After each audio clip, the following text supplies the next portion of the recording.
What's up, everybody? It's Sam, and we are back with another episode of Pessimistic at Best, the podcast. And I have my amazing friend Victoria here with me. Hey, Victoria. Hey, girl. It's so funny. Whenever I say your name in my head, I say Victoria, like how you have it on your Instagram. I'm obsessed with it. So I literally, that's always what I say. It's perfect. Yeah. Well, so basically what it is the whole Victoria. That's how my sister says my name. So it's kind of like I don't know, like poking fun at her. But I love it.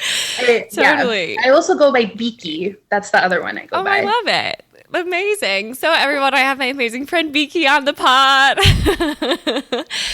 But yeah, I'm super excited. I mean, it's literally been like months since we've been able to catch up. I haven't seen you since you moved, which you'll have to remind me. When did you move? That was like forever ago.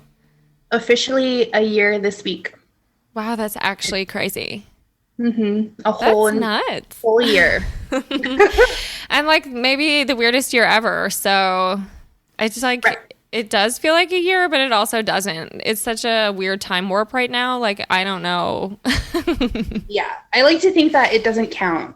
Yeah, so, right, exactly. You know, when my birthday comes up, I will be turning 31 this year, not 32. Exactly. I know. I'm literally about to turn 25, and I feel like I maybe already went through my midlife or my quarter life crisis. Like, I think this was it. Oh, yeah. And it's a real thing. Yeah. That's totally a real thing. Oh my God. Yeah. It's probably only going to get worse, but that's okay. But I'm just excited. I know it's been so long since we've gotten to hang out. You're one of my favorite people, and I miss working with you. And for everyone listening, that's how we knew each other. We both used to work at Be Inspired Salon, and Victoria was literally the best. She is totally, you were like the team rallier. I feel like you were just, I don't know, you were always good vibes. But it's so funny because... which is, I guess, why you're a great person for this podcast. You're also an amazing complainer, and I love that about you. It's all about balance, right? Yes, it is. Like, you have to find your happy medium because we can't always be, positive polys all the time. That's tacky. No one likes that. So, right. yes. Oh, my gosh. And it's exhausting, honestly. Being positive all the time takes so much energy, and it's so draining. And sometimes you just got to, decompress and let it out. Yeah, that's what it's all about. It really is.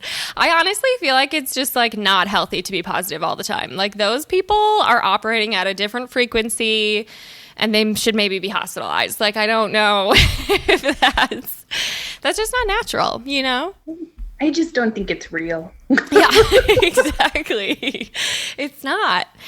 Well, and it's funny too, because obviously coming from the salon industry and just being in that background, I mean, even for me, working front desk was a lot of FaceTime with people, and I'm talking to them for max 5 minutes while they check out. And so I mean, your job, you kind of have to be on all day, and that's, I mean, even when I worked retail, that was so draining for me. I don't think I have that personality. Yeah, I definitely, you kind of develop a persona. So I feel like being in the service industry, you kind of develop this other, I don't know, being, I don't know. It was definitely a persona that I had, and just this pseudo person that I grew into, because in all honesty, I think even though I talk with a smile, I'm so pessimistic, and my mom would always ask me when I was a kid, Victoria, are you just Grumpy Bear walking around with a little cloud over your head? And I guess working in the service industry, you have to separate yourself in order to provide and make people excited about what they're getting done. So I think being in that work environment, I've kind of developed this person that's a little over the top and eccentric and really ridiculously happy all the time. you know? Yeah, I would say. I mean, it's funny too, even just thinking back. Like, I remember you were always the one I could hear you laughing with your guests, like all the way across the salon every time. Yeah. Oh, that's also just because I'm loud. Yeah, that's true. That is true. That's okay. You know, I think that's also a really good quality to have. I'm also really loud, which James, maybe it is attributed a little bit to like my mom is like kind of deaf. She has like 50% decibel loss. So in the house, I was just always shouting. So in life, I think I also shout. And, you know, I like that in another person. Right. It makes I don't know. For the most part, I think it makes people more comfortable because you're like more authentically yourself. So I don't know, unless they really don't like loud noises, then they avoid us at all costs. So. That's true. Well, it's funny. There's like a weird attribution there between being loud and like almost coming off more confident, I feel like, especially maybe for women. So I just shout all the time and then hope that that's how it sticks. Right. I think that's probably what people like, because I get that a lot. People are always like, Victoria, you're so confident. I'm like, really? I think it's just because I'm loud. Yeah, exactly. Like unapologetically loud. Yeah, we're not afraid to command a room or, you know, a salon space, whatever it is. Right, exactly. But yeah, I mean, I think that's one of the things, and it's so funny because for me, even thinking back to working the front desk or when I was in retail, I mean, I'm probably with someone like a client, a customer, I don't know, for a short interval of time, but for you, a lot of the time, especially depending on the service, you are with that one person for anywhere from like 30 minutes to 4 hours. Like that's a long time to be on with someone, especially when, you know, you're not guaranteed to vibe, which isn't, you know, to say a lot of the time you probably are attracting clients that you do vibe with, but not always, or, you know, it's just kind of, you know, you never know what you're going to get. So yeah, I think a lot of it also has to do with learning how to make people feel comfortable. You know what I mean? Like working in that, like, because getting your hair done is such an intimate thing, right? Mm-hmm. Like you said, you spend anywhere between 30 to 4+ hours with someone. Mm-hmm. And I think with it being so intimate, like one of our main goals is to really make people feel comfortable. So by doing so, you kind of set the feel of it, right? So I think how we were talking about that loudness, I think that I would trick people into them thinking I'm confident. Totally. You know? And so by me being confident in my consultations, in my environment, just around other people, and being able to do that kind of gives them a sense of security where they trust me more. Because within those like first 30 seconds of meeting me, I have to get them to trust me, right? Totally. So I think that's kind of how I portray myself whenever I meet someone new. And then it's the continuation of that. So once they become a returning client or someone who I spend a lot of time with, I try to remember just a few topics that we talked about, something that they are interested in, something in their life, what they're earning, what they're like, you know, a goal that they're moving towards. And I always make sure that I bring that up on their second appointment.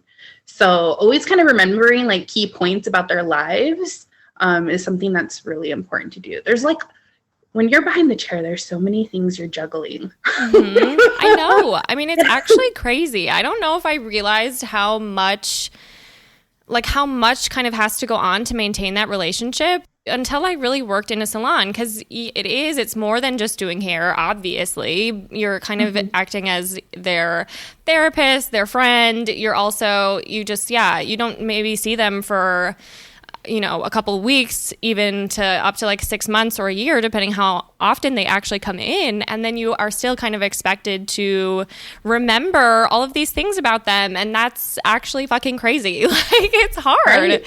Oh, but, yeah. I mean, that's awesome, but it is crazy. Like, that just takes a lot of, like, do you take notes? Or I feel like I would have to write things down. Surprisingly, I don't. But I think the reason why I don't is because I want it to be as authentic as possible. Mm-hmm. So I know there are some stylists that do take notes. They'll write about like big events that are coming up on different guess. I've just never been so organized. Sure. So I guess even through the whole process of spending time with my guests, I really truly try to understand them and what their lifestyle is. And I really try to connect with them. Mm-hmm. It's just something that I keep in my head, which can shoot me in the foot, because there has been some times where I asked someone about their like boyfriend or a wedding they're going to, and it was totally the wrong person. Sure. Like, you know, I think taking ownership and like just be like, dude, I'm sorry, I confused you with someone else right now. It's been a long day. Like, for the most part, a lot of people are understanding, especially if you already do have that rapport with them. Totally. Just being honest, I think a lot of people buy into it and they dig that a lot more. So I guess when I did work in the salon, I was just always trying to be super authentic. Lame as that sounds. No, but I mean, that's like such a buzzword, but it's also so true. Like, that is what you have to do. And at the same time too, like, I think, I don't know, being able to just kind of laugh it off when you do something like that, and like letting them know like, oops, but it's kind of funny and we're good, you know, like, it's just, that's all it takes. And just moving forward. Right. Next. Yeah, totally. I mean, it's so funny too. I remember, and okay, I might have a skewed like vision of this, but I feel like you had so many guests who were into D&D, and you were always, that's all you were talking about behind the chair. Okay. As cheesy as it sounds, I really am one of those people that believes in what you put into the universe comes back to you. Yeah. And D&D was just something I kind of fell into. Some of my, like, I always was interested in it, and I kind of just put it out there one day that I was like, I'm really interested. I want to learn how to play. And I kid you not, like, within maybe 2 weeks, some of my friends were like, hey, we were going to start a campaign. And so I have no idea what I'm doing. And you really learn a lot by talking about things with other people and just kind of like navigating that way. And I think because I put it into the universe that I want to learn, I want to figure it out, all of a sudden I started getting all these guests that were really into D&D. Yeah. Like, and it was like new people that I've never seen before. And they're like, what are you into? What are you doing? And it's like, oh, I'm playing this thing called D&D, you know? And like, it just so happened that they played too. And so we would just talk about our campaigns and what we were doing. And these are people like, I've never met them before. So it's just, I think that's crazy. But it's also a safe topic to talk about. So I would always talk about it because it's safe. I mean, and honestly, I feel like it can keep you there. You can talk about that for hours. I mean, that's literally what the game is. I have never been a part of a campaign myself, but I definitely have a couple of friends that play. Some of it is honestly over my head, but like, because I just don't fully, like, doesn't this game literally last forever, or like whatever you want? Yeah, our first campaign took about a year, almost to 2 years. It was a little over a year and a half. That's for insane. Our first campaign. And even at that, there were, how many people? There was 5 of us playing. So we had our DM and then 4 people playing. We only really got into 2 characters' backstories. So if he really wanted to, it could have gone on a lot longer. That's so crazy. Yeah. I was just like, I'm support, dude. I don't even want a backstory. I'm just support. Yeah, I get that. I mean, honestly, developing a whole backstory, lots of work. Yeah. I was like, I don't want to remember names. I'm still... Totally. It was so funny. And yeah, it is interesting though, because I do feel like from my perspective, it seemed like you had known those people forever, and it's just because you had that in common and could talk about it so much for so long. But that's just the beauty of D&D, I think, you know? Yes, definitely. The way that I would like to describe it to people who'd never played before, it's like playing pretend, right? Using your imagination, but with math. Yeah, okay. I will say that I am not a math person though, but it still intrigues me. Yeah, it's like your basic math, Cool. like, because there is like dice rolling and you do have like different skill checks. And so there is like some basic math in it. And if it gets too much, I normally make someone else add it up for me.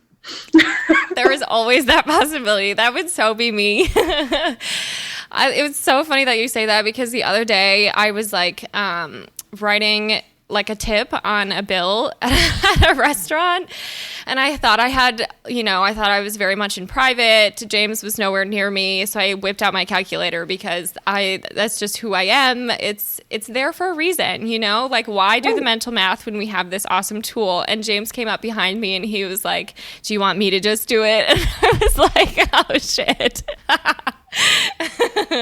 I've been caught. Thank you. Exactly. That's sure. Go ahead, you mathematician, you.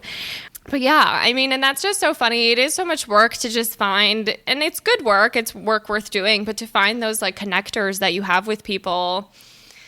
And yeah, I mean, it's hard too, because in comparison, getting your hair done is maybe a little bit more, it's just riskier. Like the trust level needs to be there a lot more than obviously going and buying a shirt at a store, or, going to a restaurant and having a meal out. It's like so much more of a thing.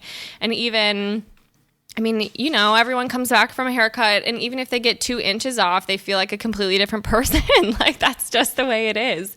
Mm-hmm. So you definitely have to build that rapport with people. And that is hard. I mean, it's just kind of a part of, it's funny that you say that it's almost like a different persona that you've developed, because I can feel that. Like, I feel like you almost just have to flip a switch and be your kind of salon on person at that time. Oh yes, and I was on. You were. Good for you. Caffeine fueled on. Definitely. I know. Well, it's so funny too, because I think working with people, and not to say that it's, but people are tricky. It's hard. And like, I don't know. I would even come back from the salon and be like, we had a tough person today, and then I'll just bitch to James. But like, because it's also so much about communication and managing expectations. So like, you're probably more likely going to have an unhappy person in a situation like that. And it's hard to balance that and to kind of make sure that we're all working toward a solution or whatever it is, because you never know what a client is going to get mad about. And that's always tricky. Yes, that is so true. You never know what they're going to get mad about. But I think, as bogus as it sounds, it all starts with your consultation, because it really sets the stage on how the whole service is going to go. So really kind of like commanding your space, kind of showing that confidence. I think that really just kind of sets up the whole service. So say that you really do mess up and something doesn't go to plan. Just by showing that confidence at the beginning, being vulnerable and explaining the situation, but also doing something to make it right. Once they trust you and you can deliver, I feel like you normally, it's okay. To say that every day I went home with a big old smile, no. Yeah. There's plenty of days where I came home and I'm like, why am I even doing hair? Why am I doing this? I don't even think I'm good enough, because it's emotionally taxing too, so much. Yeah. Because you're creating art. Art sometimes is unpredictable. You don't, there's a lot of different variables and factors that play, and timings, like there's so many things that can go awry. And yet somehow you need to have them walking out the door with Instagram hair nowadays. Yeah. So there was plenty of days where I'm like, am I enough? Poor Tony. Yep, I feel that. I know. It's funny too, because like that's like what it is. Like you kind of do that. You're on when you're at the salon, and then you come home and you shut off. And like that's kind of just the general flow. I feel like it has to be that way. So that's why you have to find a supportive guy like Tony who can handle it, because that's what it's all about. Exactly. I don't know what I would do without him sometimes. I'm like, oh, And then he'll always be there to be like, you are enough, and that's the best. Or he'll be like, okay, enough complaining. Whatever one you need in the moment, you know. Yes, and he's really good at knowing which one I need. Mm-hmm. Normally, it's Victoria's hangry, and he'll have dinner ready for me, so...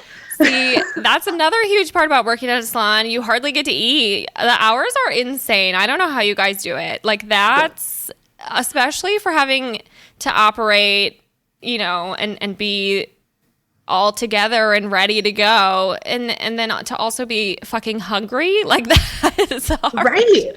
Oh my gosh. Yeah, I would definitely say that I probably messed up my metabolism because I do not eat during the day. Even now, I'm not doing hair right now, so even now, I'm not very hungry throughout the day.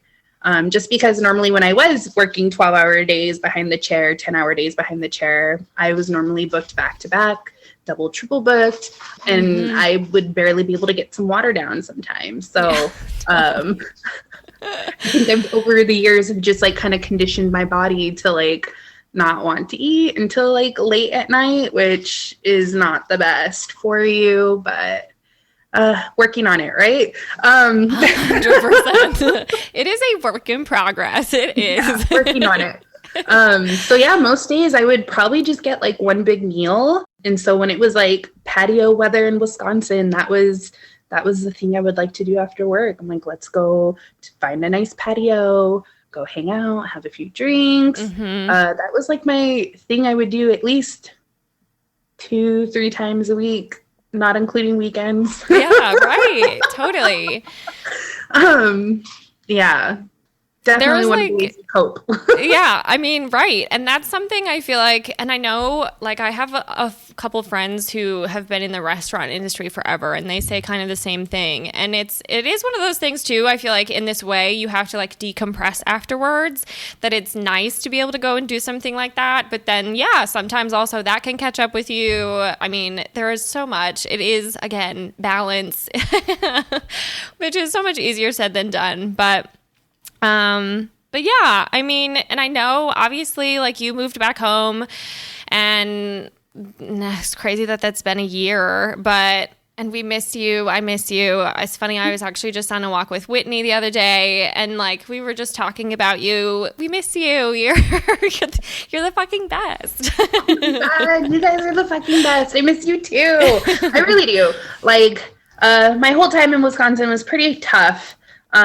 But I do have a lot of moments. Like, I've made some really close friends there. And I've kept in contact with a lot of people, which kind of surprised me because I think in my nature, I'm not very good at that. I feel that. Same. It's hard. Yeah. And, you know, maybe it's been because it's like COVID times. I've been able to like slow life down and be able to continue with some connections. But I really do, when I look back on my time over there, like, I met some pretty cool people, and I really dig you guys. Aw, thanks. Yeah, because how long were you in Wisconsin? It was just a few years. About 5.5. Okay. I was there, yeah, about 5.5. We moved there because of Tony's program. He was That's right. Went to UW, and he was in the PhD program for genetics. That's right. Yeah, and it was quite the lift. Him and I there. Nobody else. Yeah. I mean, I think that's, and I knew that was hard for you too, just in terms of being away from family. I mean, for me, like, I'm an only child. The idea of moving away from my parents, who I'm literally obsessed with, is like hard. Like, that's just like, it is hard. And I'm sure it was for you. I mean, yeah. Oh yeah. It just is. One of 9 kids. One of 9. So my household always had a lot of people, 11 people plus, because being blended families and just like culturally or whatever, you know, growing up lower middle class, like we always had other people living with us. So I had cousins and uncles, and me and my family, we get along very well, like ridiculously well. I don't know. People think it's like really unreal, but I think it's just all of us being unapologetically ourselves and like learning when to say sorry and just kind of accept things, you know. I think totally. We're very good at navigating like confrontations, but you know, we all come from like a loving place, so we all are able to talk about it. But being away from them, it made me grow up so much, like emotionally, because I did rely on them quite a bit. I didn't have to learn how to drive until I was 20. Really? I didn't. Crazy. 20, yeah. I lived at home for a really long time. When I did move out, I was 5 minutes away from my mom's house. If I was low on some cash, I would always go over there and pick up some groceries for Totally. I still do that to my parents. Right? And I was I'm going to go shopping at mom's and come with my Trader Joe bags. But it was tough. It was really hard living out there in Wisconsin. The time difference made it really hard just because you guys are 2 hours ahead from us. And by the time I would get off work, it'd be getting late. I would be tired. But I always made time to call my mom. And I talked to my mom every day. And I think that helped me quite a bit. Totally. Oh, that's so special. I love that. Yeah, I'm a big mama's girl. I'm a nerd. Nothing wrong with that. Right. And it's been a habit that I formed when I was there, and we've kind of continued it. So even throughout this whole COVID thing, and I haven't been able to hang out with my mom, the whole reason moving back home was so I could be with my family. And I have not been able to see them this whole year because of COVID. Yeah, I lied. I did see them 3 times. I feel that. Me too. We sneak it in there when we can. Yeah. But I needed to, Yeah. Yeah. It's just it was really hard in Wisconsin. And Tony and I kind of decided abruptly to move. I knew it was fast. Yeah. The plan was to stick around a little bit. My career was kind of going places. I had a lot of guests being we can get Tony a job. And a lot of them. Because they love you. Yeah. But the more we sat, the more we kind of thought about it, just where mental health was. The best bet was just to move home. And we had the opportunity to do so. We had the money to do so. And we were also, his parents told us, you can have all downstairs to yourself, so we took the opportunity when we could, and we went and did it. And it's been good. That's good. I mean, and I think that's important to recognize too. And I'm sure something that was also so different, obviously coming, from the West Coast, is the Midwest is it is a kind of a different vibe. Obviously, Wisconsin is different, culturally and politically and socially, which I'm sure was hard too. You're such a progressive person, which I love about you. So, but yeah, I mean, that's hard too, especially having it not be something you grew up with, which is kind of the case for me. I'm a little bit more used to it, but I'm sure that was hard too. Would you say? Yeah, it definitely was a culture shock. But I kind of knew what I was getting into, just sure. I guess by stereotypes. I don't know. I didn't really know. But I'm so happy we ended up in Madison, because Madison is more blue and does align more with my political views. And, I think really just making friends through the university and everything like that, I've been able to kind of find people that were more like-minded. But, I do, even though I didn't come back with a ton of values from there, what I think is really important when it comes to political views or to have conversations is to come from not a combative place. Totally. I think it's more so trying to come from a place of understanding as to why someone would think that way, and making sure that you ask questions to show your interest in their views, develops more of a dialogue and makes them willing to actually have conversations with you. And hopefully through those conversations, you can make an impact on them. And I'm pretty sure they think the same thing. But totally. I do think with some of the relationships I built in Wisconsin have impacted some people to consider different views. Totally. Yeah, I mean, and I will say it's funny. That's easier said than done, but I do agree with you. And it even takes me back to literally a salon training that we went through together with Jay Williams, where he said, instead of defending and explaining, you should acknowledge and question. And I literally actually always refer back to that and try to use it in practice, because that's just that's so true. That's so the better way to connect with somebody and just to kind of like, get to the bottom of it versus just both people putting up walls and not listening. And just screaming at each other. Like it gets nowhere. There's just more hurt feelings, and I totally, not that you have to agree with them and say, yeah, but right, exactly. Questions, like, and make sure that it doesn't sound condescending, because that was definitely something that I would get a lot in Wisconsin. People were like, Victoria, you're kind of condescending. And I'm like, just trying to understand. Yeah, right. I know. Yeah. And again, easier said than done, but we're all doing our very best. Well, I'm glad that you guys are feeling good and that the move, was good, especially since it was during such an absolutely insane time, and especially for kind of like the service industry in general. I will say I had the same thing. It was definitely, I got to take some time to slow down, like I got furloughed and then worked my way back up, and just, it's been such a whirlwind. And I know it's been even crazier, especially for salons out in California, because they've gone through more shutdowns, which, I mean, they're probably handling it better than the rest of the states, but that's such a balance, because at least for me, like it's always like you want to do the thing that is going to be best and safest, but also it sucks because it affects your actual work. Like it's just a balance. Like you can be both happy that it's happening and super mad that it's happening. Yeah. Yeah. And that's definitely something that I've like reflected on a lot during this whole thing. Cause, leaving Wisconsin, I would definitely always say that I love doing hair, and this is something that I can always see myself doing. Because it's more than hair, right? But come pandemic time, I, with the whole shutdowns that were happening, it definitely was a bummer, you know what I mean? But the thing is that we're all doing it for the greater good. The greater good, for everybody to be healthy and everything. During the first shutdown, I was already out of work. I figured it's okay, it doesn't matter, because I'm over here hanging out anyways.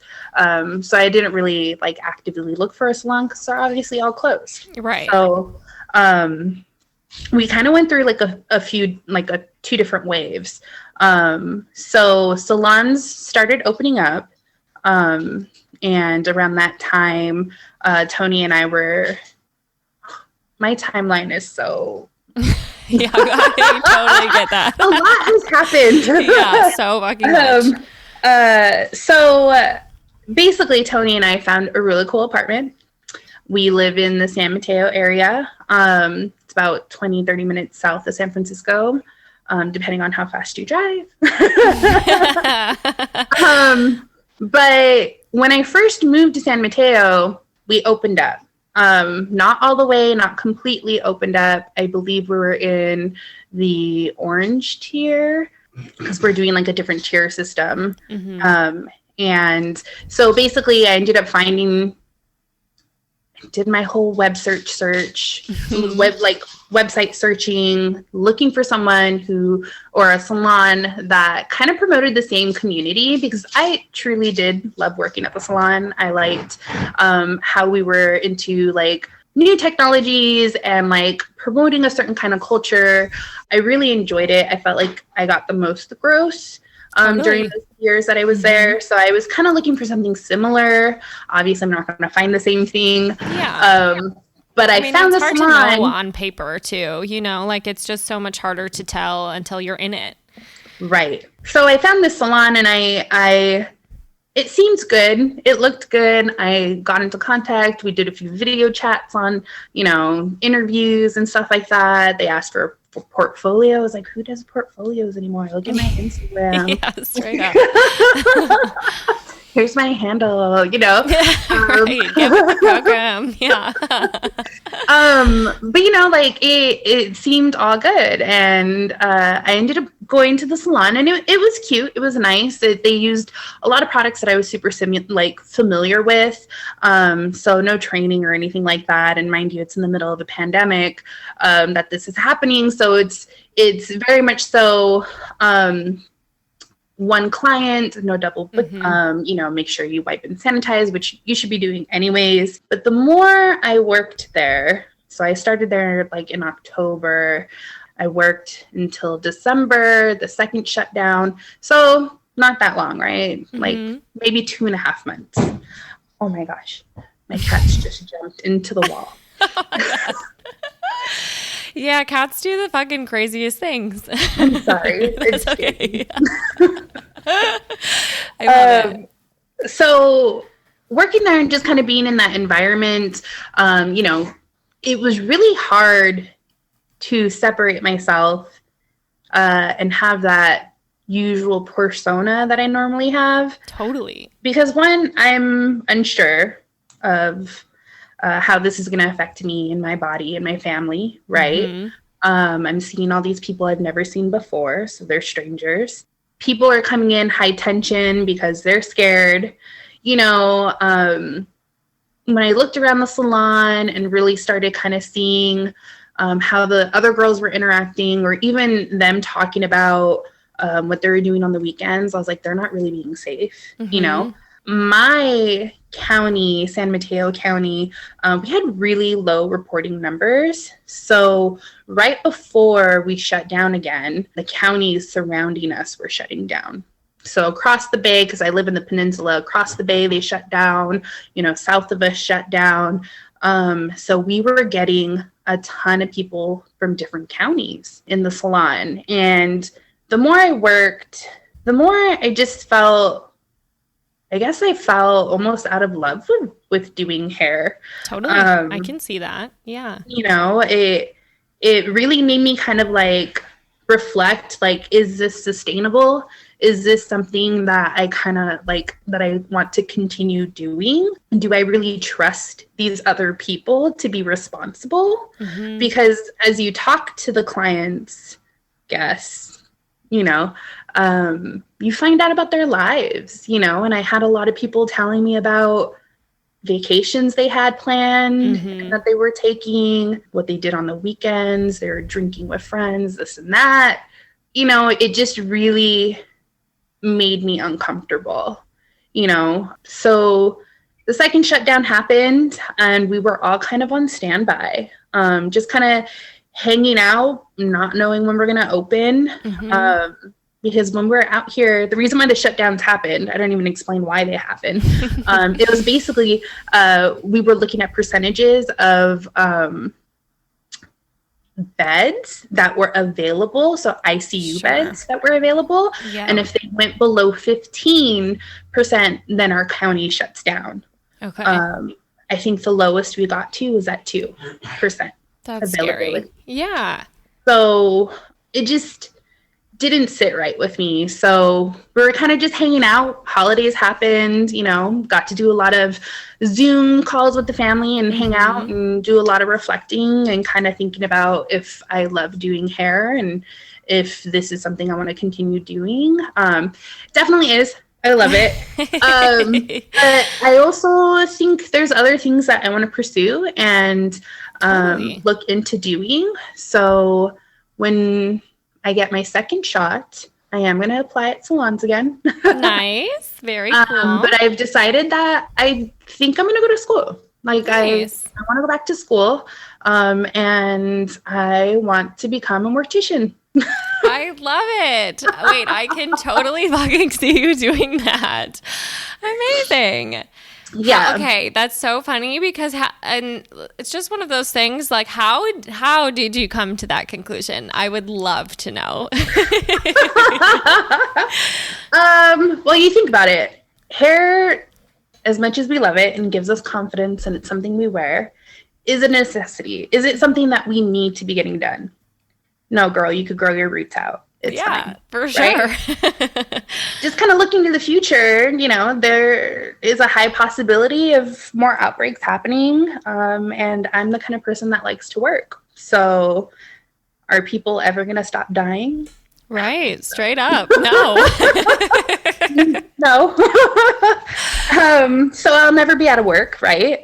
But it is something that I've always thought about. I've always kind of been like that morbid, macabre kind of person. You do love that stuff. I do. As poppy and bubbly as I am, there is a gothy side to me. See, you guys, balance. See? Well, that's fucking awesome. But, it's something that I thought about when I was in high school. I never really pursued it because I was like, how do I end up becoming one? People think that's a really weird job. They won't, So I never really talked about it. Hair and aesthetics has always been something that's interested me. I really love like special effects makeup. So like building different structures out of like materials and making, gashes and stuff like that. It's always been something I thought was super cool. Is it lucrative? Very small kind of community. I don't think I'd be able to do it, so the more I think about it, I'm like, being a mortician, it would be something I can do that with because you do reconstruction, you know what I mean? Checks all the boxes, yeah. Right, so it just kind of makes sense. So yeah, I definitely think within the next year, I'm going to go and try to apply and pursue more education. Cool. So what kind of schooling is that? Would that be through a beauty school or? It's a whole different kind of like licensing that you would have to go through. I'm still kind of navigating it a little bit more, putting things into the universe, talking about it more. I have connections with different people who are pursuing the same route. So they have connections for me too to reach out to. So there actually is like a funeral home literally like a block and a half away from where I live. So I'm like, and it's so weird how it works out. So yeah, I have a few connections that I'm going to reach out to and kind of talk to. I think you could do more of an apprenticeship kind of thing. I don't know how long the apprenticeships are. Normally in cosmetology, it's about two full years for an apprenticeship kind of thing. And then you can kind of get your licensing. I don't know if it's the same. I have to do more research on that. Or you can actually go to like mortuary school, which you would get your AA kind of thing, but it would be like your AS, and then like you would get certain certificates to go with it. The nearest school to me currently would be in the Sacramento area, which is about an hour and a half away. Sure. Yeah.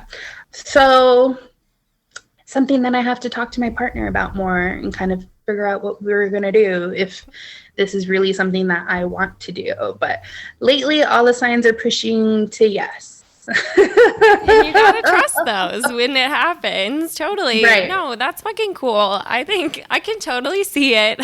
and I mean, it's so funny because those, like it's just any kind of job, honestly, related to death and the process.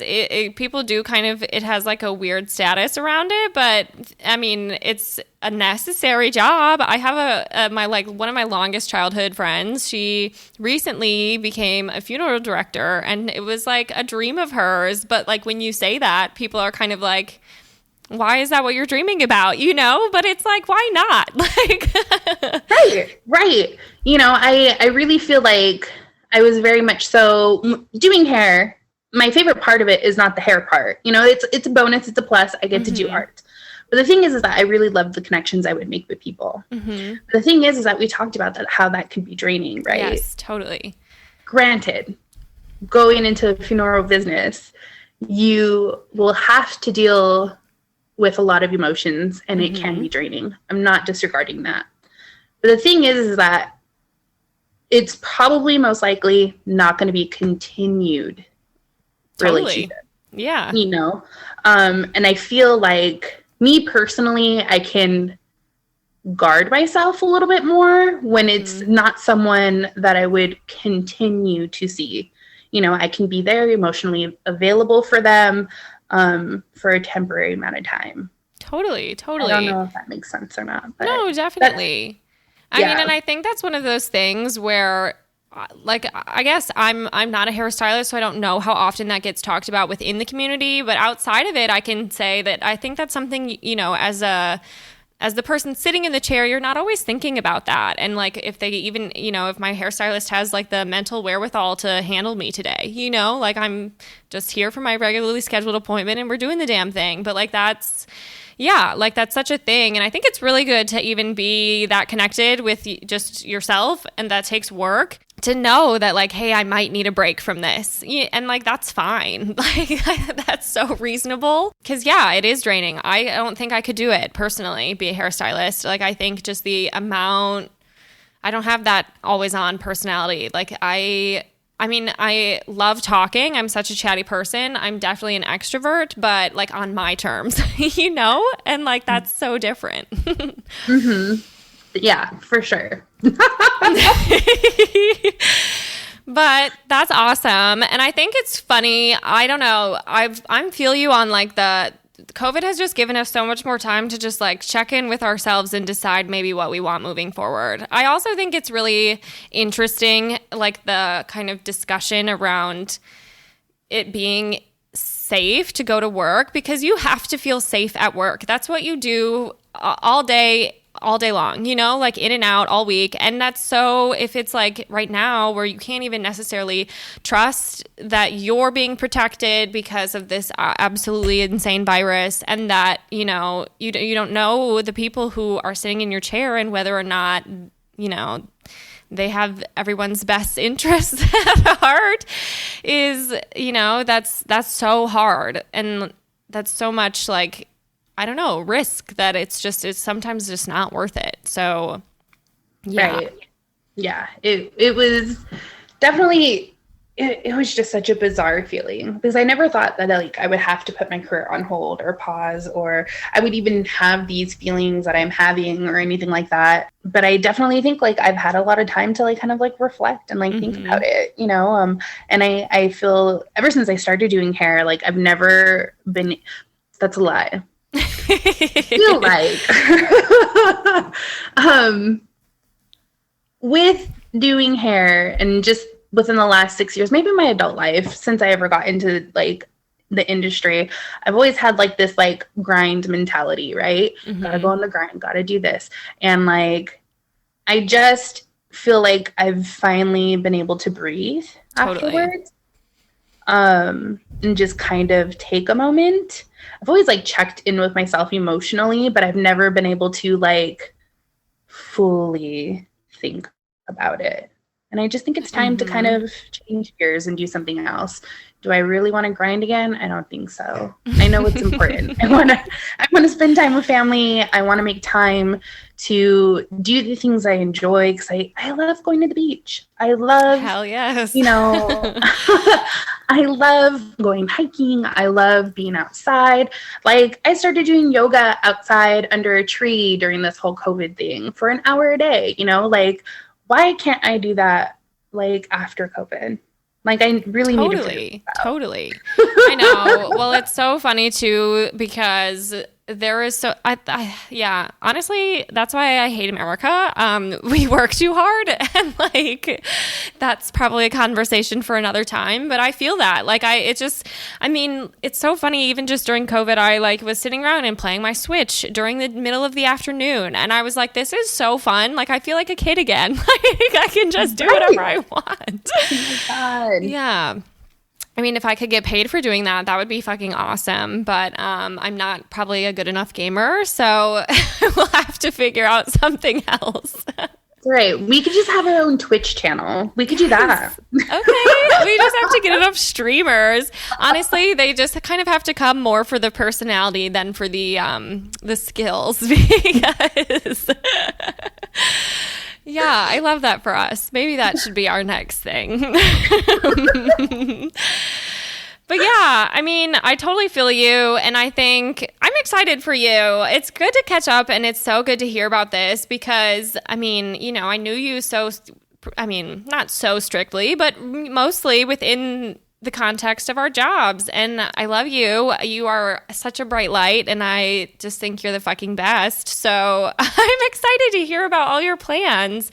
And I just think that's awesome. I totally can see you being a mortician. You're going to be the most desired mortician on the West Coast.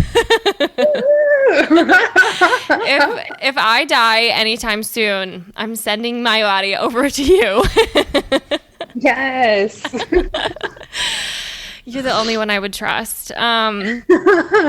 But yeah, I mean, it's great to catch up. I'm glad we got the chance to do this. We totally have to do it again because it's a great way to connect. I mean, it's honestly, I can totally relate to not being the best at catching up and using COVID as like kind of a time to be able to keep up with people who are maybe long distance friends or whatever. And even my podcast has given me the ability to do some of that because I don't know, you know, like here we are, we're having a little Zoom date and then it's, you know, it's scheduled out in advance because it's for a pod and I can make it work. Not that that's what it takes, but like I probably wouldn't have even started the pod if it wasn't for this whole big mess. So, well, yeah, I remember us having like a meeting and you bringing it up. I forgot what the question was, but I remember you talking about how if you were to have a podcast, you would call it pessimistic at best. I remember putting it out there and I was like, you gotta do it, girl. You know, and I like was trying to like hype you up so much to do it. And like, I'm just really excited to be here. Like, I was like, oh my God, she's doing it. Like, I've been listening ever since you dropped it. And like to be here, I was like super stoked. So if I'm a little creepy on your gram, like messaging, sorry, I was just super excited. That's the best. Honestly, I think you were like my first fan because you were the one who knew about it before I started it. So you christened my fandom, and that is amazing. But yes, we have to do this again for sure. And I'm excited to just, I don't know, share your story. It's funny. I have so many hairstylist friends now, but you're the first one to come on. So you get to talk about being in the service industry. And I just really appreciate your perspective. I did even when we were at the salon, you just kind of, I feel like, I don't know, you know, I'm not going to sit here and say, you know everything because I'm sure you don't feel that way, but I just feel like you kind of have a good outlook on life. So I respect that about you. Thank you, Sam. I appreciated you so much too in the salon. Definitely our conversations in passing were always super bright and I always really dug them. I feel like we always just kind of knew. Yeah, right? Exactly. Unspoken, we just like knew. Yes, 100%. We just got that feeling, 100%. Well, anyways, I'm just so glad that we did this. And thank you guys all for listening. And I hope that you guys are all following your dreams as well. And if you want to be a mortician, this is your message that it is totally cool and you should pursue that. We have a little club here and we will support you. So thanks, guys, and I will chat with you again next week. Bye.